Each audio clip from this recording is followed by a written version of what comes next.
जगत के दाता है श्री भगवान रउआ। जगत के दाता है श्री भगवान रउआ। जगत के दाता है करुणा निधान रउआ। जगत के दाता है करुणा निधान रउआ।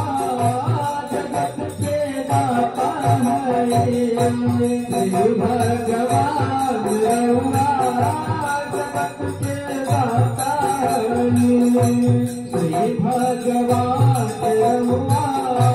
जगत के दाता है मति के फेर देनी। मति के फेर देनी। मति के फेर देनी। मति के फेर देनी। मति के फेर देनी। मति के फेर देनी। मति के फेर देनी। मति के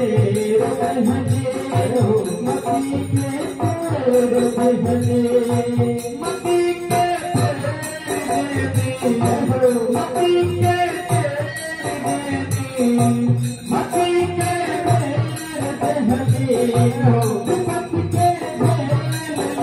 देनी। कृपा समान रउआ। जगत के दाता है कृपा समान रउआ। जगत के दाता है कृपा समान रउआ। जगत के दाता है कृपा समान रउआ। जगत के दाता है जाने जान रउआ।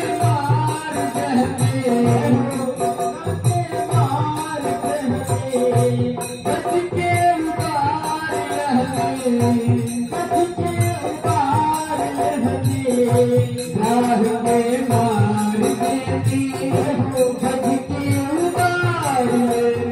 दाता है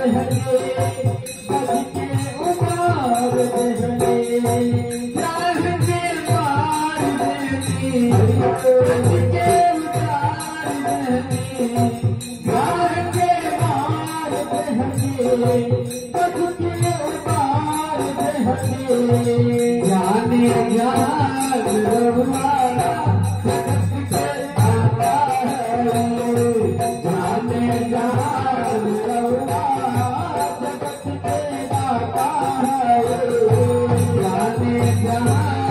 रउआ।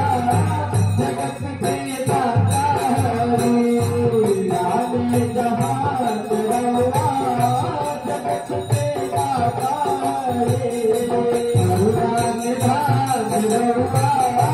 जगत के दाता है करुणा निधान रउआ। जगत के दाता है श्री भगवान रउआ। जगत के दाता है श्री भगवान रउआ। जगत के दाता है भक्त के तुम घर गई। भक्त के तुम घर गई। प्रेम से सगवे खैनी। प्रेम से सगवे खैनी। भक्त के तुम घर गई। प्रेम से सगवे खैनी। भक्त के तुम घर गई। प्रेम से सगवे खैनी। भक्त के तुम घर गई। प्रेम से सगवे खैनी। भक्त के तुम घर गई। प्रेम से सगवे खैनी।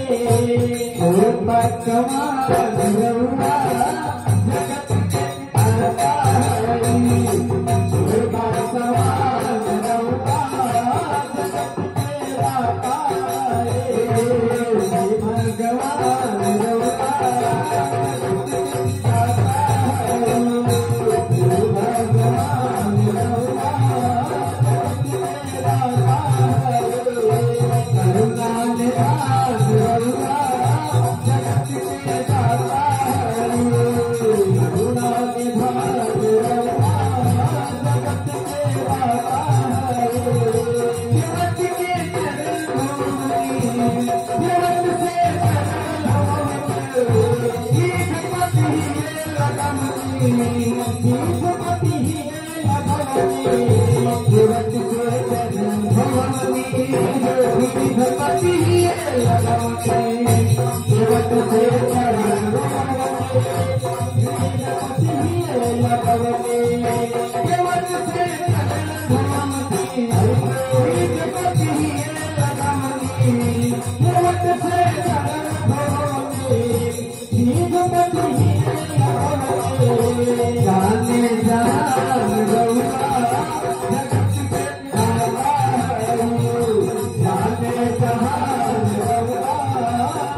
भैया